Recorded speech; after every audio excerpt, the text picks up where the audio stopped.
this House is dissolved or before this House rises on the 6th of January 2025, because that's when Parliament, the 8th Parliament, is dissolved for the new one to come in. And Roland will take us through all of the key issues that is expected for this House to consider before they rise. And maybe in our concluding thoughts of this development, I also think that by extension, even the media is being disrespected, and we are being misused, for lack of a better expression, because right from this moment we are told the NPP side in Parliament is going to have a press conference.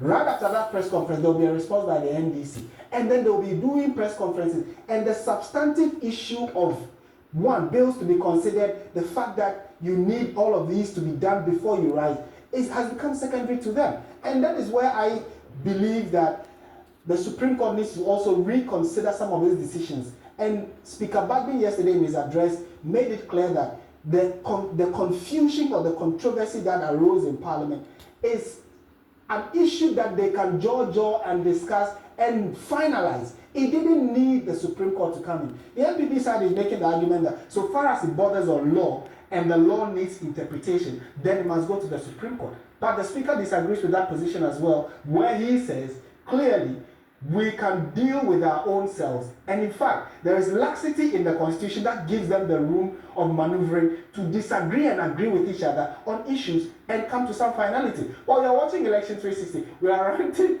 because of developments in Parliament. Roland and Alfred is with me. Katie has really gotten on your six. Yeah, absolutely. But then again, you share and in fact reflect the sentiments of many people. I mean, right now it's quite clear that the two sides are entrenched in their position. Yeah. There is no way any of them is going to back down, and that's where I agree with Martin Peeble's recommendation: negotiation. There has to be some negotiation. There has to be some compromise as well going forward. As to who is going to lead the process of negotiation to lead to that compromise, a number of people have called on the president to do so.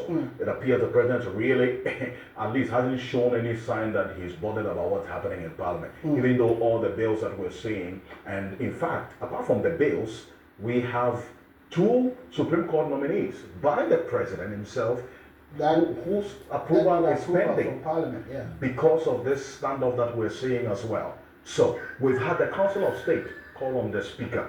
We don't have any record of the Council of State calling on the NPP caucus leader and the NDC caucus leader. In fact, who are the main architects of this situation that we find ourselves in Parliament. Well, if you meet the Speaker and you meet the Chief Justice and you don't meet the leaders of the two caucuses, then you have left out a bigger chunk of the entire mediation approach that the Council of State, in fact, is mandated to do. That's what we're paying them, right? But as we speak now, nothing of the sort has happened, as far as we do know.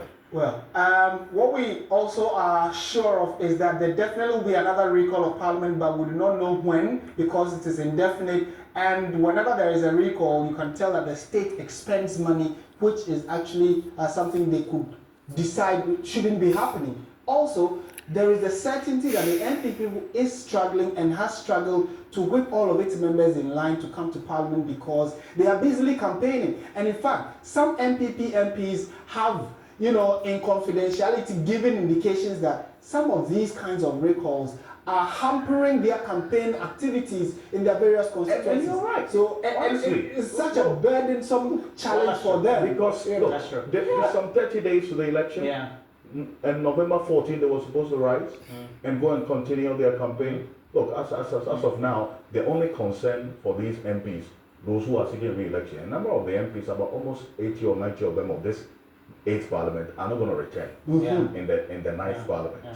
But you have the greater majority also seeking re-election. And now their focus is on the and younger people who are battling them in their constituency. So it's such a... Well, I think that also brought in also means that because of our long year strategy to cover this election, we started off with a number of in-studio analysis, then we went to the various constituencies with community manifesto, and then comprehensively for news and current affairs, we had the various platforms, the key points, Ghana Tonight, and then even Election 360 all coming into board. And so we have been to the various communities of these very constituencies. You go in there, you speak. Alfred, in about 2 minutes, run us through the outstanding bills and items that Parliament currently needs. This 8th Parliament needs to look through before they rise. There are a number of one district, one factory companies that are hoping to get tax exemptions to the tune of over $350 million. That's a contentious one because even the Finance Committee of Parliament disagreed on it until there was some back and forth before it's even been made up. It's forwarded to the plenary. We'll see whether that can come to fruition. Ghana Financial Stability Fund, in fact,